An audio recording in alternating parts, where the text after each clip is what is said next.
Okay, today we're going to be looking at testing hypotheses. We're going to be comparing the classical approach and the p-value approach and kind of discussing why you'd want to use one approach versus the other. We're also going to be looking at doing hypotheses tests for population means under certain circumstances, about sample size, whether sigma is known or not, and then talking about the shape of the underlying distribution as well. And we'll also talk about testing hypotheses that involve population proportions. So before we get started, what I want to throw up on the screen first is a lot of test statistics. Now remember, test statistics take into account how many standard deviations our observation is above or below the mean, assuming HO is true. So to get started, the first one that I'd like to look at is a test for the population mean.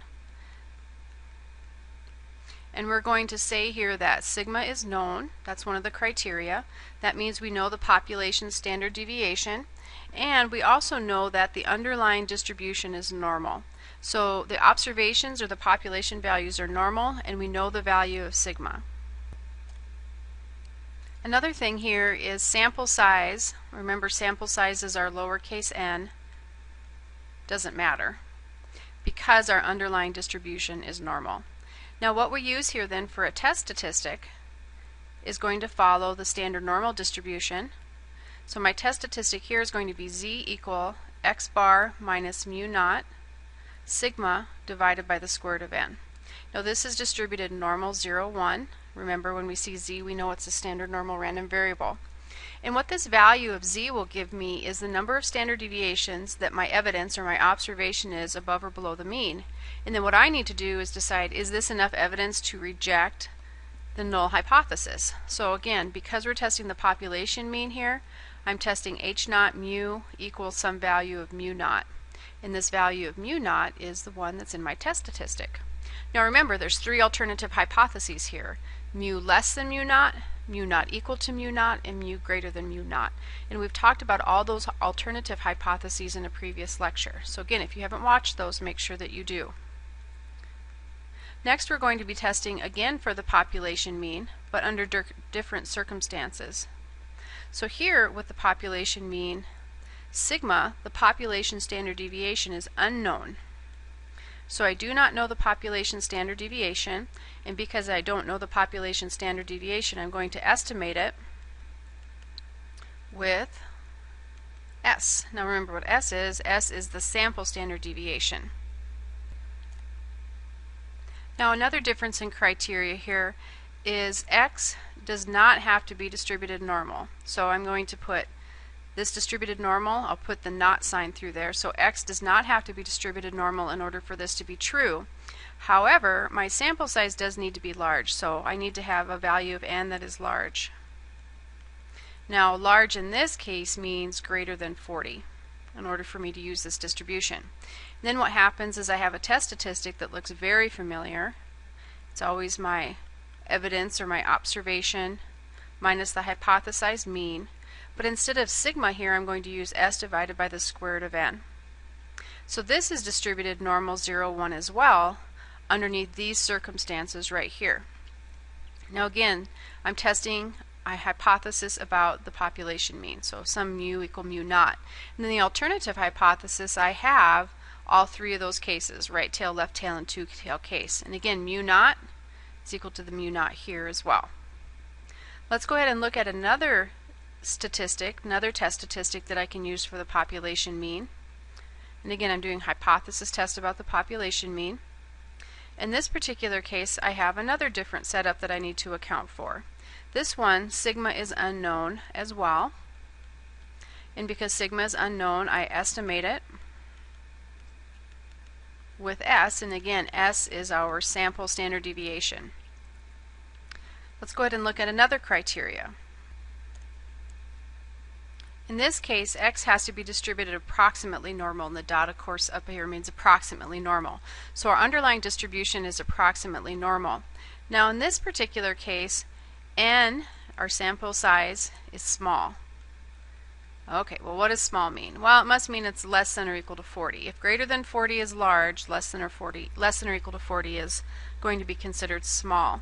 And then here I have a test statistic that's not going to follow the normal distribution anymore. It's going to follow the t distribution, the t standard normal random variable. So I have x bar minus mu naught s over the square root of n. Now this is no longer distributed normally, it's distributed t, student's t distribution, with n minus 1 degrees of freedom. Now again, this is the population mean significance test. Mu equals some value of mu naught, and this value of mu naught is the one that's represented in our test statistic.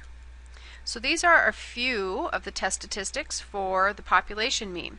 Now, what do we do if I have a situation and I don't have a situation that meets the criteria of one of these? Well, what ends up happening is I use a distribution-free test, and those types of tests are a little bit later on in the book and are kind of outside the scope of this particular class.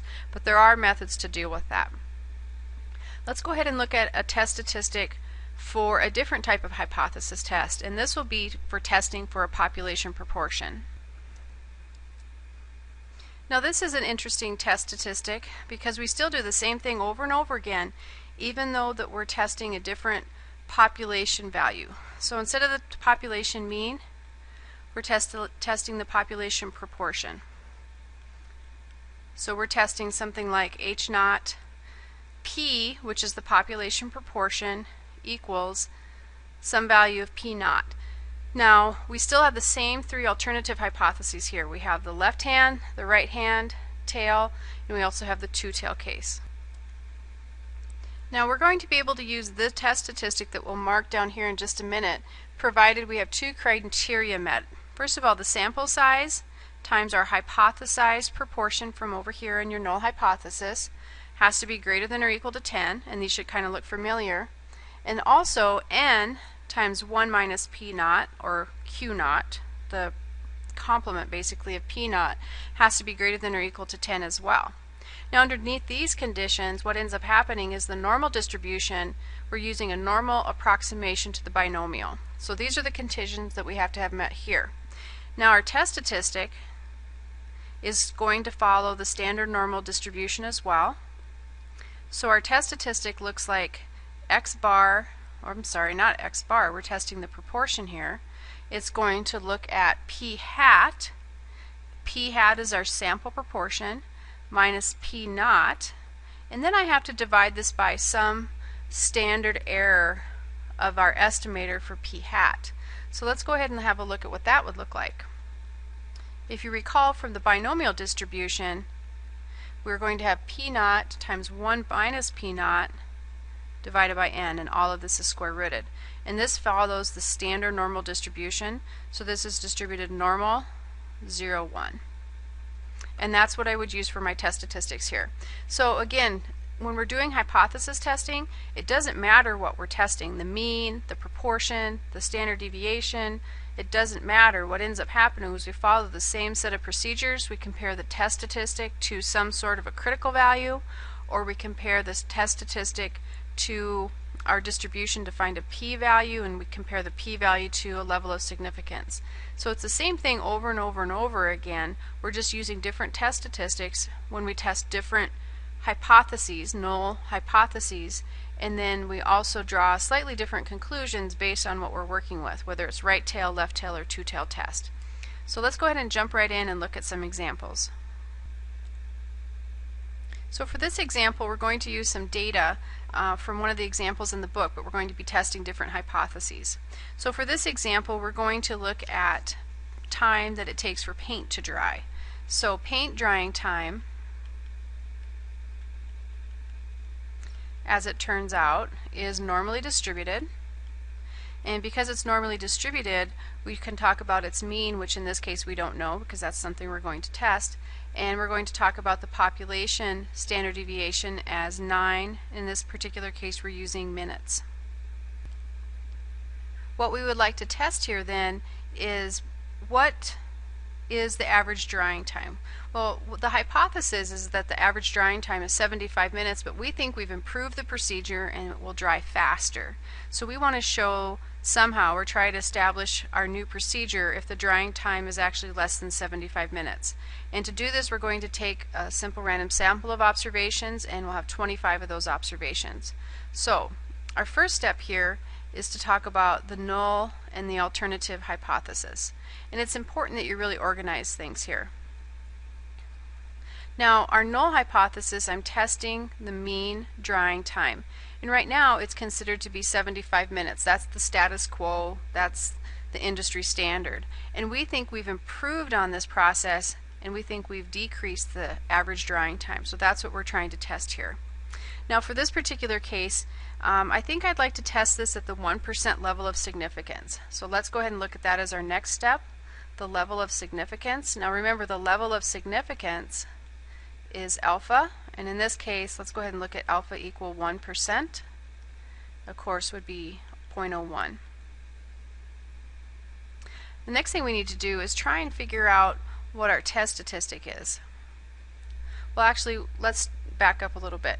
We're going to be using the classical approach here, and then I'll also look at the p-value, but we're going to start with a classical approach.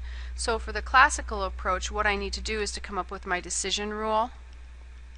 Another way to talk about that would be kind of when will you choose to reject, when will you choose to fail to reject. So I need a decision rule here at the 1% level of significance.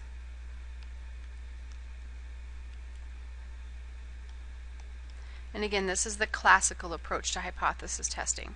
So one way we could look at this is we could say, well, our hypothesized mean is 75.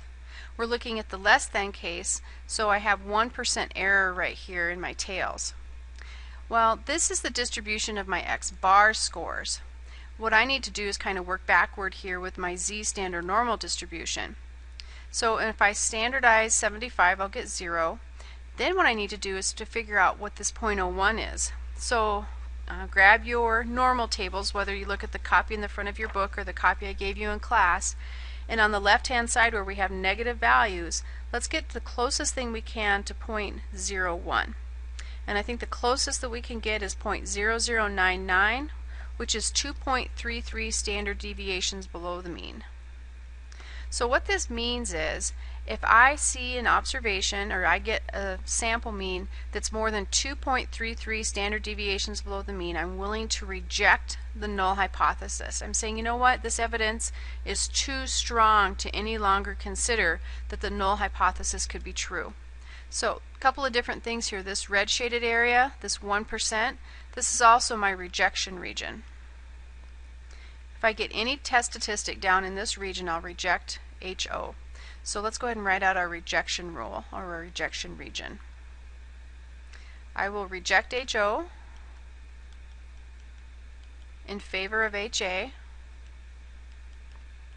if the test statistic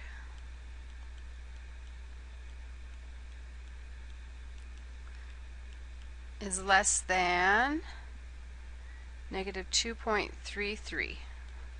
Okay? Other than that, I'll fail to reject HO. So in our next step here, and again we're talking about the classical approach to hypothesis testing here, let's go ahead and calculate our test statistic. Now in order to calculate the test statistic, we need some data. Okay, so if we kind of look back up here, it looks like our underlying distribution is normal, and we have a sample of size 25, and sigma is known, so it looks like we're going to use a test statistic that looks like Z equal X bar minus mu naught sigma over the square root of n, and this test statistic will be distributed normal 0, 1. Okay, so we need X bar. So for this particular case, I'm going to give X bars to be 72.3. So if we wanted to up here at the beginning of the problem, we could say X bar equals 72.3. Well, 72.3 is less than 75, so it seems like we have a little bit of support, but the question is, do we have enough support to say that our results are statistically significant? So 72.3 minus my hypothesized mean of 75, that comes from my null and my alternative hypothesis. Sigma is my population standard deviation, and that was given up here as well as 9, divided by the square root of 25. Okay, so grab a calculator and let's see what we get out of this. When we crunch through this, I get negative 1.5. So this means my observation is 1.5 standard deviations below the mean. Now remember what my rule was. I will only reject if it's more than 2.33 standard deviations below the mean. So I can come up here and plot this value, and negative 1.5 we'll say is right here. This is in my fail to reject region. It's not extreme enough, it's not far away enough from the hypothesized mean to reject HO. So that would be my decision here then, would be to fail to reject HO. My test statistic is not in my rejection region. Now, one bad thing about the classical approach to hypothesis testing is it doesn't tell me the strength of my evidence. We just get fail to reject. We don't know if we were really, really close. Maybe we were 2.3 standard deviations below the mean, or we could have been clear up here at, let's say, 1.8 above the mean. When we fail to reject using the classical approach, we don't know how close we were to rejecting. So that's one of the downfalls of the classical approach to hypothesis testing. And that's one of the strengths of the p-value approach, is it gives you the value, it gives you the probability, and then it gives you the opportunity to make your own decision based on the information. So here we do fail to reject HO, and then we have to write some sort of a conclusion. Now, this conclusion is always written in terms of the alternative hypothesis, and we never say reject, fail to reject. We never say accept. Here what we do is we say the data supports or the data doesn't support, and then we state the level of significance. So in this particular case, the data fails to support the alternative hypothesis. So now we have to somehow write that in layman's terms. So the data, always bling it on the data fails to support the conclusion that the mean drying time is less than 75 minutes using the new procedure. And the procedure I'm talking about is the procedure for drying paint, not the statistical procedure. So during drying time is less than 75 minutes using the new, I probably should say, process at the 1% level of significance.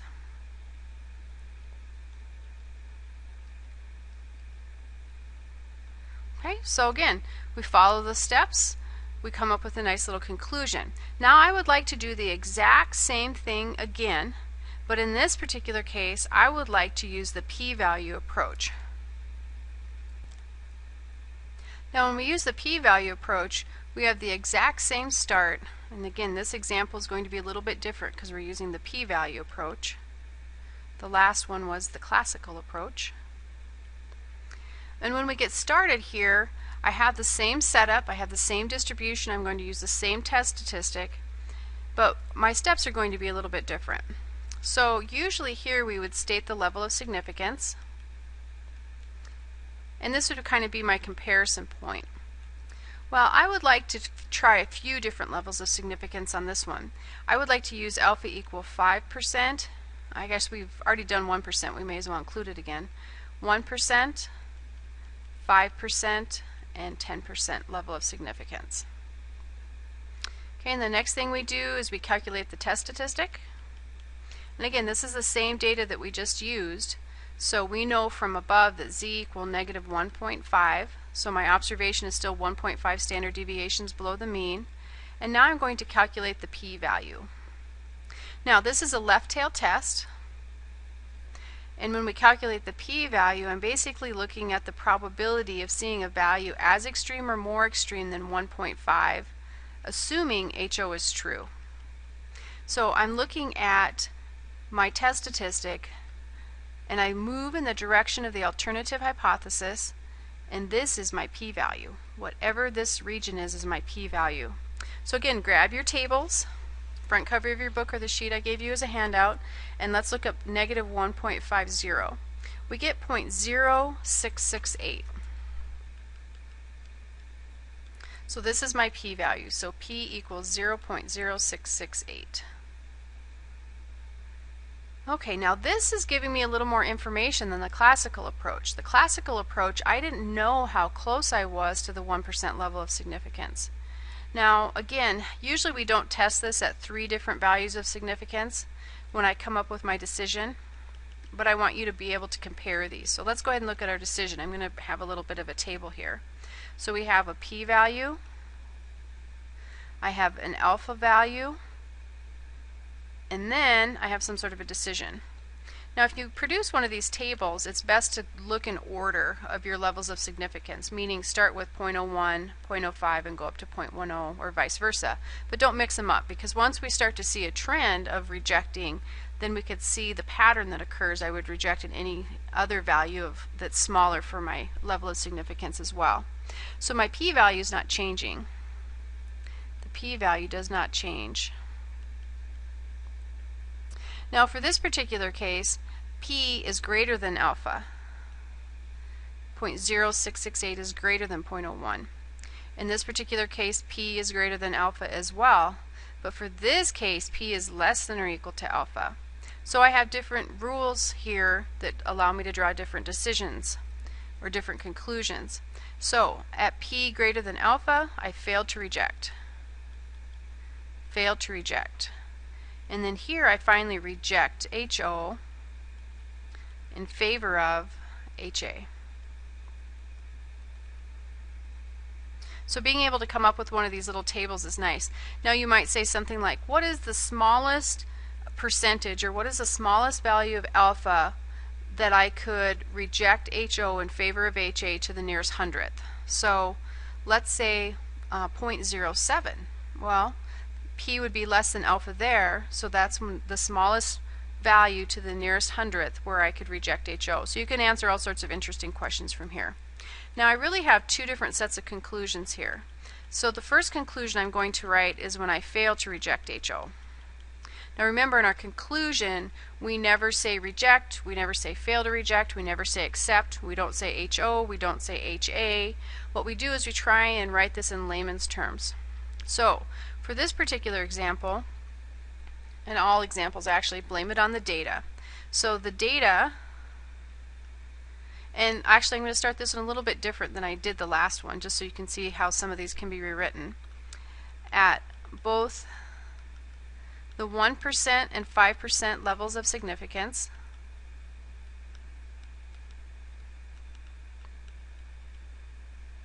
the data fails to support the conclusion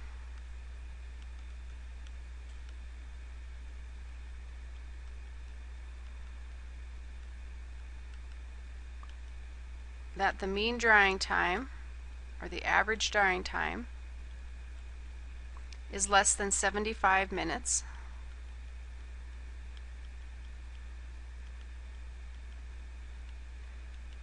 Using the new process. And again, the new process refers to the paint process, not the statistical process.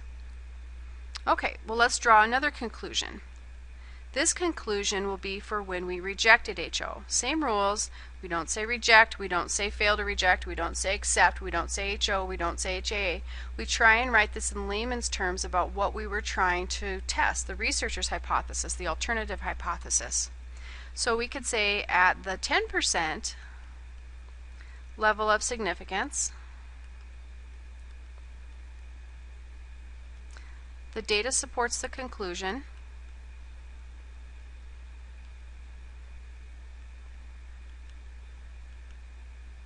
that the average time I should say average drying time. I think I forgot that up here. Average drying time is less than 75 minutes using the new process.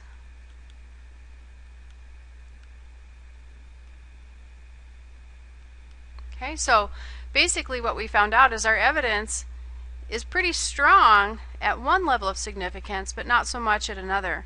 So we're kind of in a gray area here. It's not a real obvious conclusion, but the p-value is so nice because it gives us that option of choosing on our own as to what we should reject or what we should fail to reject. So again, levels of significance, hypothesis testing, p-value approach, classical approach, all these are the same over and over and over again. The only thing that changes basically is our test statistic and how we interpret our results. Okay, let's go ahead and look at another example. In this example, we are going to be testing a hypothesis about a population proportion.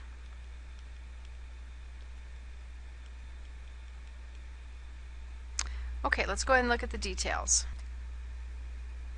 So for again this example, we're testing a population proportion. We have a manufacturer of nickel hydrogen batteries that randomly selects 100 nickel plates for test cells. They cycle them a specific number of times and determine that 14 out of the 100 have blistered. Now the question is this: does this provide compelling evidence for continuing or for concluding that more than 10% of all plates blister under such circumstances? Well, if we look at this, 14 out of 100 is 14%, which is definitely more than 10%, but is it a statistically significant difference? That's the question. So let's go ahead and get started. First thing we need to do is to kind of look at our null and our alternative hypothesis, and then we also need to look at whether the criteria have been met with the NP naught and the NQ naught greater than or equal to 10. So first of all, 14 out of 100 is P hat. It's based on our sample. P naught is going to be this value of 10% that we're testing. So what we're testing here is that proportion equals 0.10 for my null hypothesis, and for my alternative hypothesis it'd be the greater than case. But the thing to get out of this is P naught equals 0.10. So we need to do a quick check here.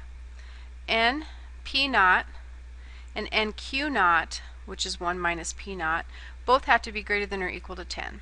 So N is 100, that's my sample size. P naught would be 10%. This is 10, which is greater than or equal to 10. That's my criteria. And then here I have 100 times 1 minus P naught, 0.9. And here I have 100 times 0.9 is 90, which is definitely greater than or equal to 10. So both of these criteria have been met, so I can go ahead and use that normal approximation to the binomial and use the test statistic that we noted above.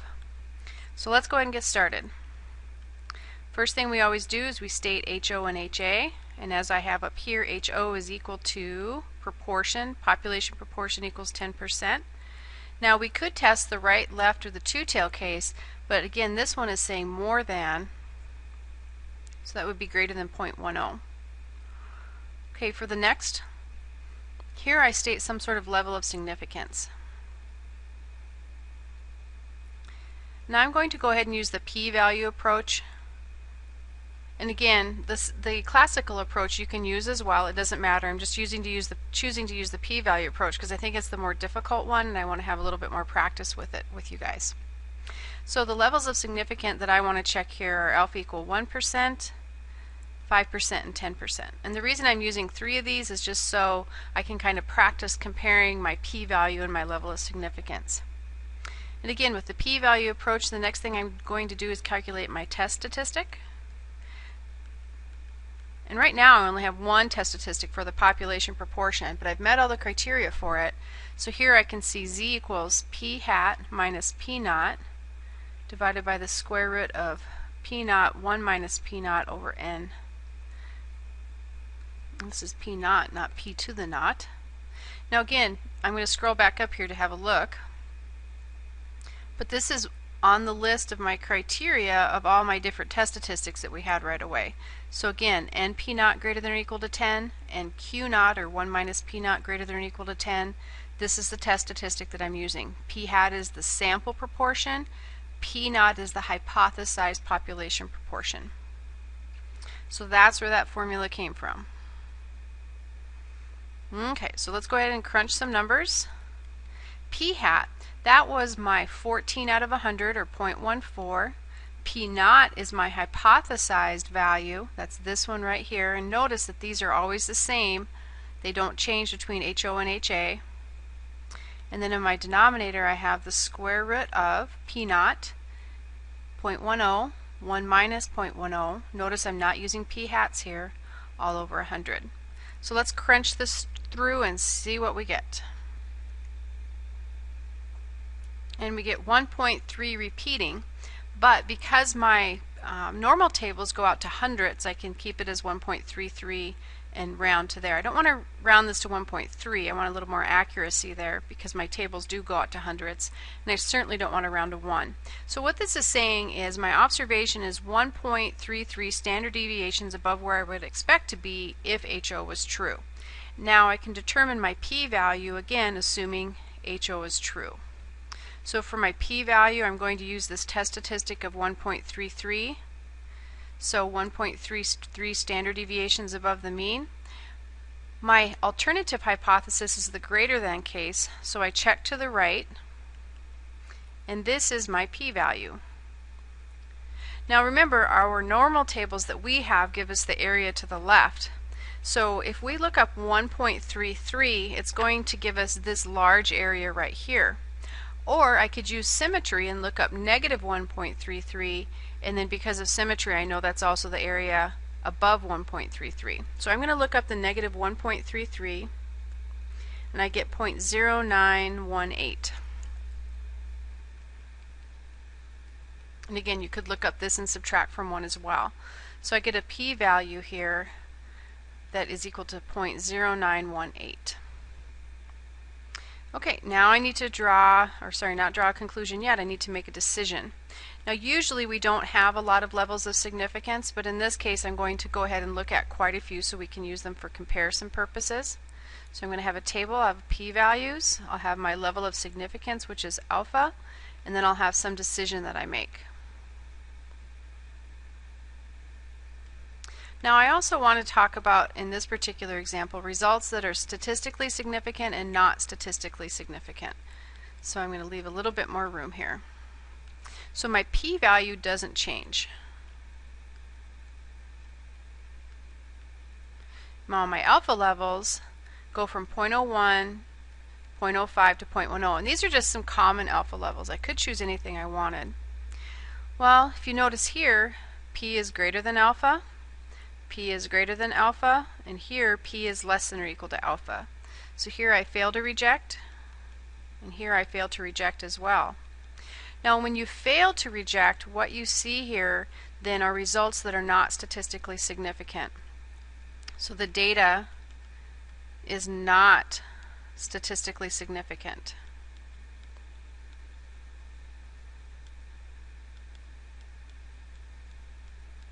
Now this one down here, with p is less than or equal to alpha, I reject HO in favor of HA.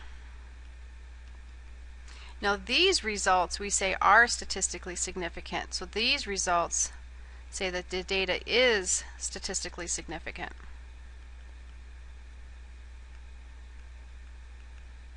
So you should get used to that terminology. Results that are statistically significant mean you rejected the null hypothesis, and the results that are not statistically significant means that you failed to reject the null hypothesis. Now what we need to do is draw some conclusions. Now the conclusions will be different whether we failed to reject or rejected. So we have two sets of conclusions that we'll draw here. So my first conclusion is when we had our results where we failed to reject HO. Now again, with our conclusions, we write this in layman's terms. We don't say reject, we don't say fail to reject, we don't say HO, we don't say HA.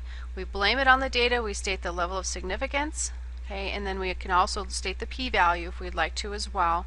But we try and write things in terms of the researchers or the alternative hypothesis without actually saying that alternative hypothesis. We try and write it out what it's actually testing. So at the 1% and 5% level of significance,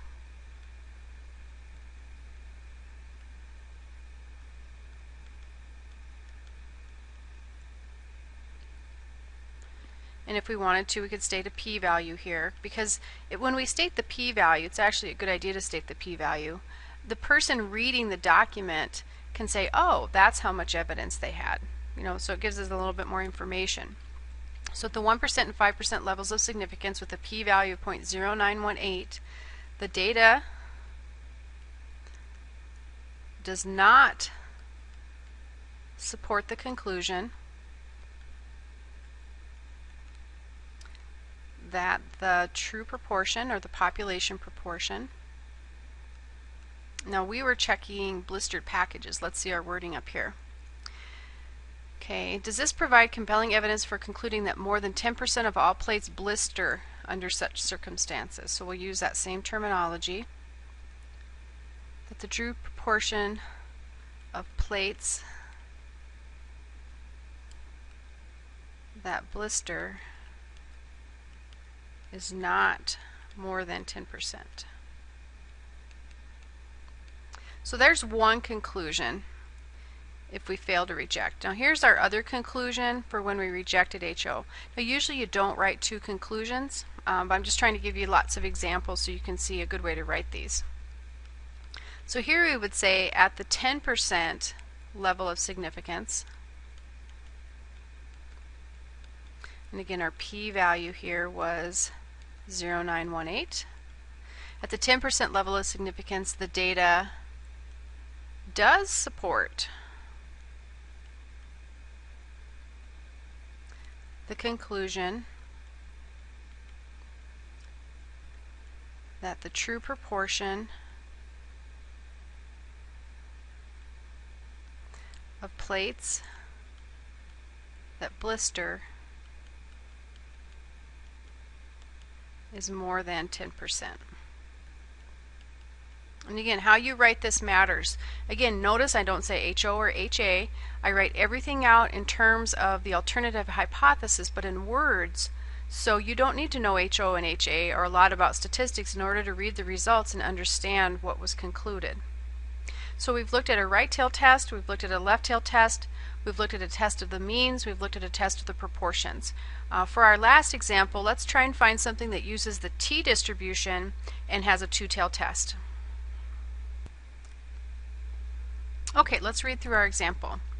The article Orchard Floor Management Utilizing Soil Applied Coal Dust for Frost Protection, which is in this journal, reports the following values for heat flux of 8 plots covered with coal dust. So this is our raw data. So the first plot had a mean heat flux, or sorry, a heat flux of 34.7, second plot, etc. is listed here. And what we want to know is if we know that the mean soil heat flux for plots covered only with grass is 29.0, assuming normality, does the data suggest that the coal dust changes the mean heat flux over that of grass? So what we have here, does it increase, does it decrease? It's not saying that, it just means is there some change. So this is implying the two-tailed test.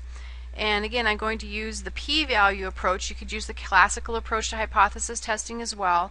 I'm going to use the p-value approach just because I think the p-value provides a little bit more information, and it's a little bit harder to calculate the p-value sometimes, so I'd like to spend some time with that. So to get started, I need to look at the assumptions, and I need to choose a test statistic and the appropriate distribution, and then because I'm given a data set, I'm going to have to calculate x bar, my sample mean, and the sample standard deviation S. So to get started, let's calculate some statistics. So from here, for this data set, I would like to calculate x bar and S. Now again, x bar is my sample mean. You should be able to do this on your calculator. I add up all the values and divide by 8 in this case. I get 30.23 for my sample mean. So this is the sample mean heat flux. And S, my sample standard deviation, is 6.843.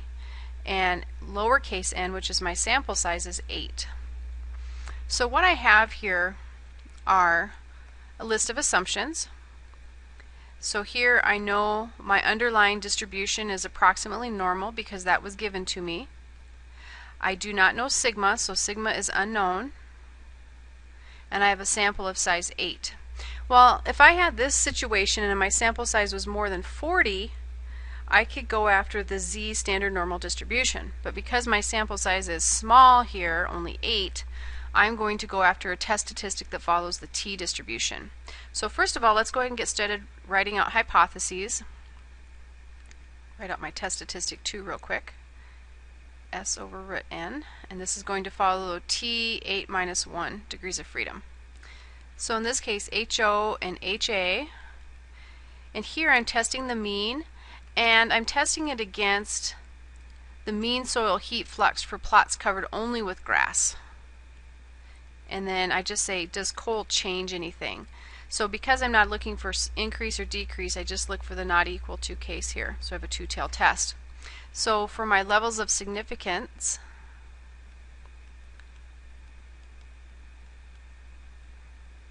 I would like to go ahead and check all 3, and again in practice you usually don't do this. but I just want to get used to checking these against p-values and making decisions and drawing conclusions. And then I need to look at my test statistic, and I'm going to use the same test statistic that I have up here. So this should be an x bar right there. So x bar. So x bar was 30.23 minus my hypothesized mean of 29.0, and that comes from right here, divided by s, which was 6.843, divided by the square root of n, which is the square root of 8. So go ahead and crunch those numbers.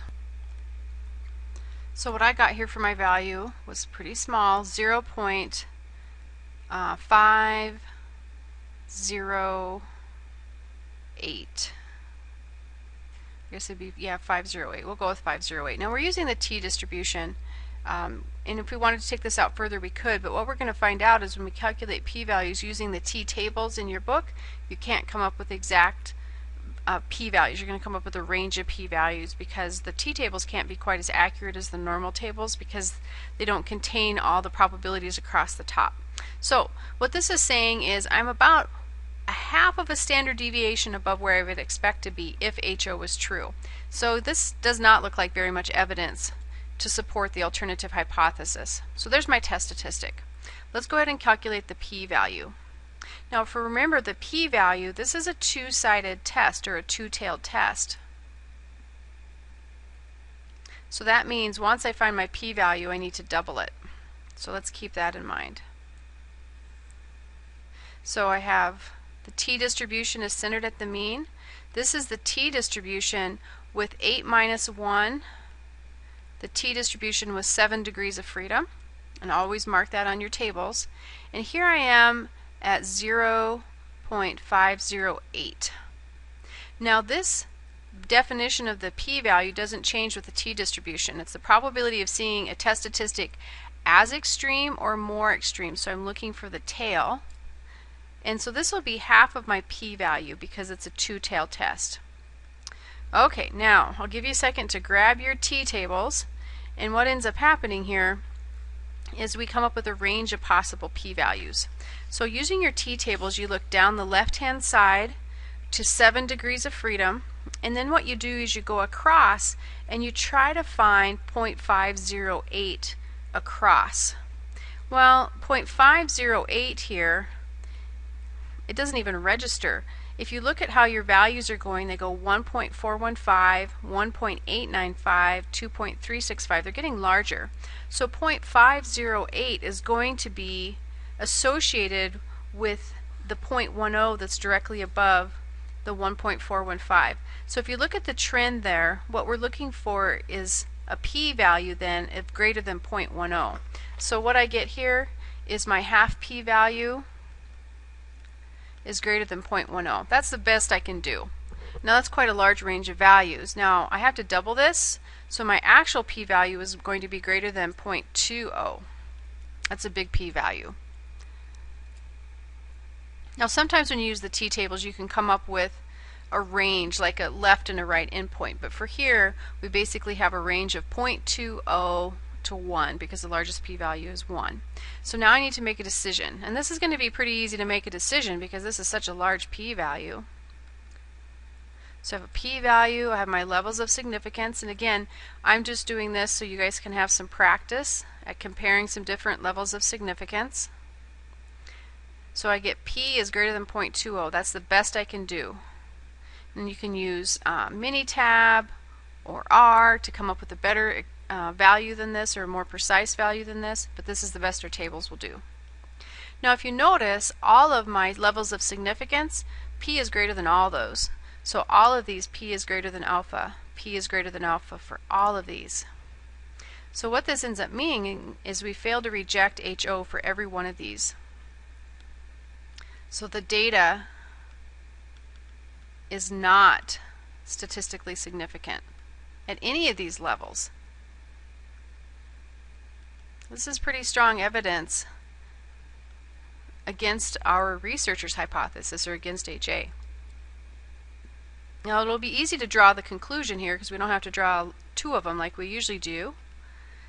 Remember, I failed to reject HO for all my levels of significance. And when you write your conclusion, you never say accept, reject, fail to reject. You never say HO or HA. You try and write this in layman's terms. So I guess on this one, all of our levels of significance are pretty large. So for this one, I think might just talk about the p-value. So with a large p-value, p greater than 0.20, the data does not support. Now remember, we're not trying to talk about the null hypothesis here, so I'm not trying to say the data supports that the proportion, if we look up here, I guess we're testing the mean, sorry. The data supports that the mean is 29.0. We want to talk about the researcher's hypothesis, which means it's different than 29.0. So with a large p-value, p greater than 0.20, the data does not support the conclusion that, no, think about what we were talking about. We were talking about the coal dust, whether it changes the mean heat flux. So does not support the conclusion that coal dust changes the mean heat flux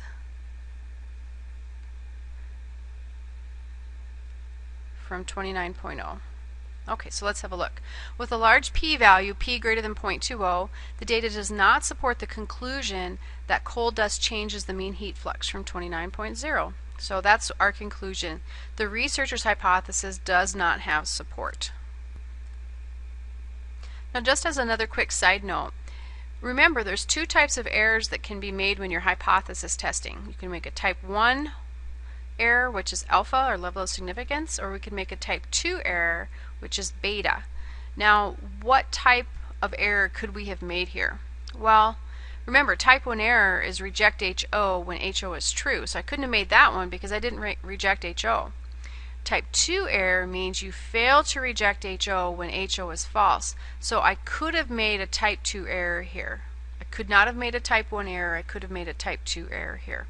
So this gives you a lot of examples of the p-value approach. We did one classical approach, but lots of examples using the p-value approach, using different hypotheses for means and proportions, different circumstances which allowed us to choose for different test statistics. So these are really good problems. Make sure you work through them and understand the intricacies, why we chose the test statistics we did. And again, knowing to follow the steps is going to be very, very